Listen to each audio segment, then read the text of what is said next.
Hey guys, welcome back to my channel. Welcome to another video. Today's video is about how I lost my stomach fat, how I lost my apron belly. One question I get almost all the time, every time I post like a transformation picture, like my progress pictures, especially of like my stomach or the side or of my body basically. The main question I get, or a common question I get, is how the hell did you get rid of that big saggy apron belly? Like, because there's so many of us that have that big saggy belly and we feel like it's never going to go. And I know so many of you ask me, like, how do I get rid of that? Because we just want to get rid of it. We don't want that big saggy belly at the bottom. It makes us feel self-conscious. We don't like it. For most of us anyway. I know some people do, but yeah, that's the most common question I get, is like how I got rid of that. So that's why I thought I would do today's video. So if you enjoy it, you find it helpful, useful, informative in any way, I would really, really appreciate it if you left a like. So just click the thumbs up. If you want to help me out and you're feeling kind and generous today, just like the video now before you forget, like just before we get into it, just give it a like. I appreciate it. It helps out the video so much. And if you aren't subscribed already, consider subscribing by just clicking subscribe, and then the bell button will give you a notification every time I upload. Become part of the family here on YouTube. We would love to have you. If you don't know who I am and this is the first video of mine you're watching, hello, my name is Louise. I used to be morbidly obese. I weighed 269 pounds, which, if you don't know pounds, is like 19 something stone. I can't remember now, 19 something stone. And I lost 120 pounds. I lost all of my weight, basically 120 pounds within, it was about 14 months. And ever since then, I have been maintaining, building muscle, changing my body composition. I have also done a bikini competition that I shared my prep and the journey to the stage. It's on a playlist called Obese to Two-Piece. If you're interested, I did win my transformation category, which I'm very proud of. But I shared that whole journey here on YouTube. And I have also done a photo shoot as like a goal. And I shared and documented like the prep and diet towards that, and I basically shared the photo shoot day, which was quite fun. And I basically just share my journey in general and like my weight loss tips, what I've learned, and I basically share everything I've learned and what I know with you guys, so that we can all lose weight and be the healthiest, best versions of ourselves. And not just to lose weight, but yeah, to be healthier, to be stronger, fitter, to build muscle, to change your body composition. That's what like I do basically here on this channel. So if you're interested in that, please join the family, subscribe. We would love to have you.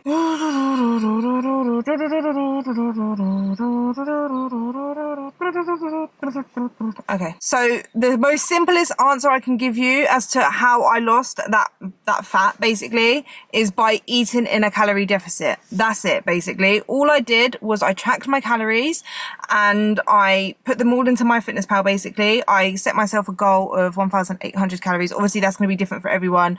Use the tdeecalculator.net. I always like recommend that one to basically work out your own calories, but that's what I did. I basically started tracking my calories. I joined the gym, I walked on the treadmill, and I lost body fat by being in a calorie deficit. What I get asked a lot is obviously how to target specifically the belly fat, and did I do anything specific to target the belly fat? And the answer is unfortunately no. You cannot target or spot reduce fat. You can't pick and choose where to lose body fat from. The body basically uses the fat as energy. When you're in a calorie deficit, you're basically in a deficit of energy, and when you're not consuming that energy, your body needs to get it from somewhere, so it starts to use your body fat as energy. So, and it doesn't decide, okay, I'm going to pick it from your stomach, I'm going to pick it from your arms. Like, you can't be like, okay, I'm going to move my arms a certain amount or do loads of sit-ups and there's going to choose to use that area for fat. It just doesn't work like that. You can't spot reduce it. It just, your body will take it randomly, and it all does depend on your genetics as well. For me, for example, I lose my body fat up, down, if that makes sense. But so like I start to notice it on my face first, on my chest, and then my arms and my back. And then like the top half of my stomach, like where my ribs are, I'll lose body fat around there. Then I'll probably lose it like on the lower part of my body, but the backs of my legs, my hips, and my lower stomach area, and the backs of my arms, I've noticed, take the longest. So like I'll get leaner a bit here, but right on the tricep area, I hold a little bit more body fat, although that goes before my stomach goes. So when this is all shredded, I'll still have a bit of stomach, right? And the lower part of my stomach, hips, and the backs of my thighs, that fat is a lot more stubborn. It's the last to go. And how I lost that apron belly basically is it gradually went over time. So like it took a while. I do have loads of pictures, and I've done a video actually going through like what my body looks like at different stages of my weight loss. Like I think the video is called like how long it takes to see physical changes during weight loss. And if you want to see like me go through and you gradually see how the belly went down, that's probably a really good video to watch if you haven't watched it already. And I'll try and leave it linked in the description down below. If not, just type it in my channel and it'll be up there. Like it's literally got like a very clickbaity thumbnail. People get mad at me at the thumbnail, and it's like literally like I was trying to prove a point that people think you can lose it within 6 weeks, because it was like my before belly and my after belly, and I was like 6 weeks, because loads of people think that you can achieve that, and it wasn't. That's what the clickbait was, and that's what I explained in the video anyway. But I basically show my belly going down, but I did document it also on my Instagram. So my Instagram is Louise's Journey 2.0 XO, but my first Instagram that I had, it was Louise's Journey XO. So I basically ended up getting hacked and had to make a new account, and then I got my account back, but by then I already built up my second account, so I was just like left it. And it's quite cool just to have a separate account for where I actually genuinely like started, and I was just documenting it for myself. I did put some pictures up on there of like my belly, and I was like kind of sharing how much my belly is like going down, and it was like, I just think it's quite cool to look back on. And yeah, so actually I'll screenshot it and I'll put it up on the screen. I was going to turn it around, but we'll just screenshot and put it on the screen. So this is that picture here. So that was what my belly looked like when I started, and then this was the 29th of May 2020. So stomach progress, beginning to love my stretch marks. My body carried and birthed 2 children.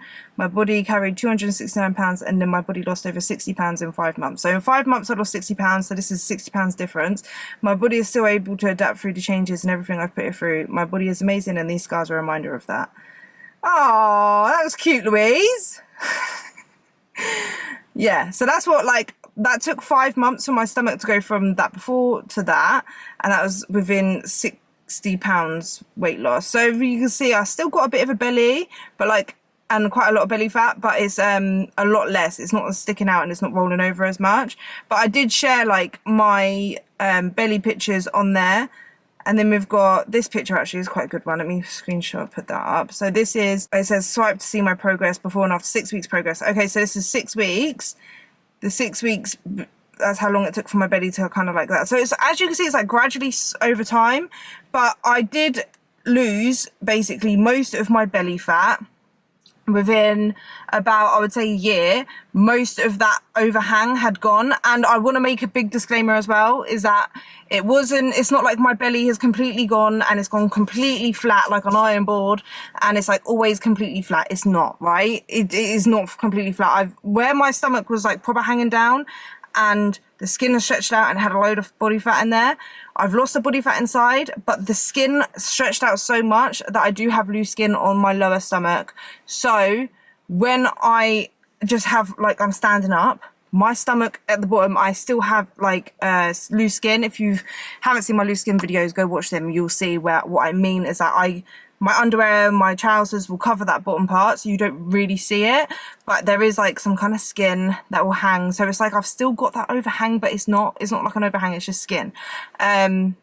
And obviously when I sit down, my belly does roll. Like I'm not got the perfect flat stomach. I don't think my body will ever be perfect unless I have like skin removal surgery and I get rid of that loose skin. I'm always going to have like the reminder that my apron belly was there, if that makes sense, because it was there. It was filled with loads of fat. So don't think that like realistically you're not going to lose the weight in your stomach and going to be completely proper flat unless you don't have that much weight to lose. If you've got about the same amount of weight as I have had to lose, or more, then yeah, you'll probably have some loose skin. It's fine, it's just a bit loose skin. When I eat food as well, my stomach's not completely flat. It's like only quite flat when I wake up in the morning. The pictures, when I take pictures, it's in the morning before I've had food, right? After I've had food, my belly will bloat out a little bit. And if you see me walking around on a day-to-day after I've eaten, at the bottom of my stomach where my organs are is gonna, like, the top half of my stomach is kind of flat, and then the bottom half I always look a little bit bloated at the bottom. It's just where my uterus is. As women, it's normal to have like a little bit of a belly at the bottom.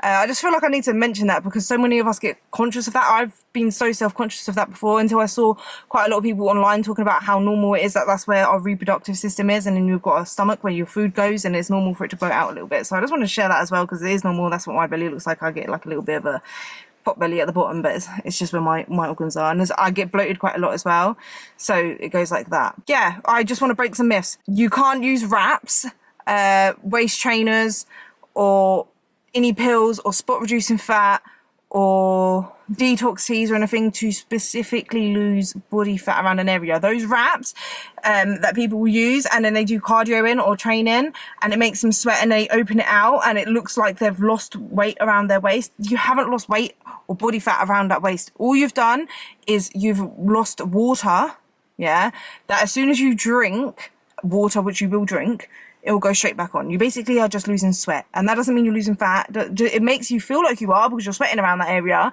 and you're taking water from that area maybe, but you're not losing body fat. So it's just a waste of time. It's quite like dangerous probably as well to like wrap yourself. I've seen people wrap themselves in cling film. Remember that girl who like put Vicks all over her body and then wrapped herself in cling film? It doesn't work. It's all fake. It's like literally so fake. All you've got to do is to stay in a calorie deficit long enough. Your body will, depending on your genetics, you'll lose body fat from different areas first. For women, most of the time, the belly and the lower belly is the last place to go because we hold more body fat around there naturally just for our hormones and to protect our womb and all of our reproductive system. So the only way to lose that body fat right at the bottom of the fat of your belly is to stay in the calorie deficit long enough. And I know it can feel like it's taken such a long time, trust me, like I get it. It does feel like it's annoying, especially when you've lost weight everywhere, or you might not want to lose weight, any more weight in your boobs, for example, but your belly's still there, but you keep losing your boobs and you're going to be flat-chested and you've got a belly. Do you know what I mean? It's just frustrating, but there's not really much you can do about it apart from continue with the calorie deficit, and eventually your body will take the body fat from there. It does take a really long time, and most of the time I still have body fat at the bottom of my stomach, and unless I want to be really lean like what I was for my competition, which I don't really want to be like that, then I still hold a bit of body fat around that area and around the backs of my hips and my legs. But I get asked, how did I lose my back fat? How did I lose my love handles? How did I lose this? It's literally just by being in a calorie deficit long enough. That's all I did. I didn't do anything special. Haven't used any wraps. With training abs, I don't really train abs. That's another question I get. I'm trying to cover everything in here, and so I just want to make sure I'm covering everything I get asked. But yeah, I don't really train abs that much. It's not been something that I really do. I don't feel like I ever really have time to train abs. Like I train abs when I do like big compound movements like squats. Like I'm engaging my muscles, and yeah, so like I have a strong core. Like I can tense my abs, and I've got Ashley to punch me in my stomach so many times. It sounds so wrong, but I'm like, ugh, and then she'll punch, and like it literally, I can feel my abs are rock hard. Like even though I don't train them specifically, they are strong just from doing like weightlifting and engaging my core in all of the other exercises that I do when I'm weight training. I have had periods of time, especially like when I was going towards my competition and stuff and my photo shoot, where my coach put ab training in my plan and I would do it, but half the time I didn't do it. Do you know what I mean? I've never trained abs consistently enough for me to actually build muscle around there. And the thing with ab training as well is it's like training any muscle. It's not going to make your waist more smaller if you train your abs a lot. If you build muscle on your abs, what you're doing is it's going to go thicker. So really and truly, you don't really want to, if you want a small waist, training abs isn't the best idea. The only thing I will say with training abs, which is good, is obviously have a strong core. It helps support your back. Also, if you've had kids and your stomach muscles are weaker, and you get that diastasis recti that goes like that, which I think I did have a bit, because I could feel, when I got quite lean, I could feel a gap between my abs, which I don't feel anymore. So I don't know whether I've tightened it up a bit. I reckon if I was to have skin surgery and they tighten your abs, I reckon they could still probably tighten it, to be fair. But training abs will be good for that, to kind of tighten those core muscles again. And if you do have a diastasis recti where it's like spread open, it can make your stomach, when you get bloated and you eat food, it can make it stick out more. So if you train your abs, it could tighten up your core a bit, and I reckon that will give you it will hold you in more, so you're not like, your stomach isn't falling out. It's not falling out, but you know what I mean? Like, yeah. So that's what I would say with like training abs. So if you do feel like you have that, I'm not against ab training at all. I just don't think that that's how you lose. I know that's not how you lose body fat around that area. You can tighten it up, especially if that's like your problem is like your muscles are loose and it's like letting your stomach like fall out a bit. But yeah, I don't do anything special. all I've done is lose the body fat by being in a calorie deficit, and that's all you can do is just stay in a calorie deficit long enough to lose the body fat. And if you want to tone it up, get stronger, tighter core, then train abs. But I feel like if you're weightlifting anyway, then you do kind of train that area enough. I feel like it, because I've got quite a strong core. If I don't know a punch is coming, then yeah, it might wind me. But if I know a punch is coming and I can tense my abs, oh, it's rock hard and no one is breaking through that. I got Ashley to punch me really hard and I'm like, ugh, can't feel nothing. But yeah, so that's how I lost the body fat around my stomach. That's how I lost my apron belly. I hope you guys enjoyed it. If you have any questions that I haven't covered, because I know this video is probably all over the place, I'm sorry, but leave the comments down below and I will get back to you and I'll answer any questions you have. If I do get a lot of questions, maybe we can do like a live, or I can answer in another video or something. I will be doing a live soon. Let me know, comment as well down below, like topics for live, maybe like a Q&A or get ready with me Q&A or something. I don't know, but leave some topics down below for like a live, because I want to come on live, but I want to also have like a structure of at least something that we're going to talk about, rather than it just be all over the place, because I want to be able to get some information in the video at least. But yeah, I hope you guys enjoyed today's video. Hope you guys have a lovely day, and I will see you guys in the next one. Bye.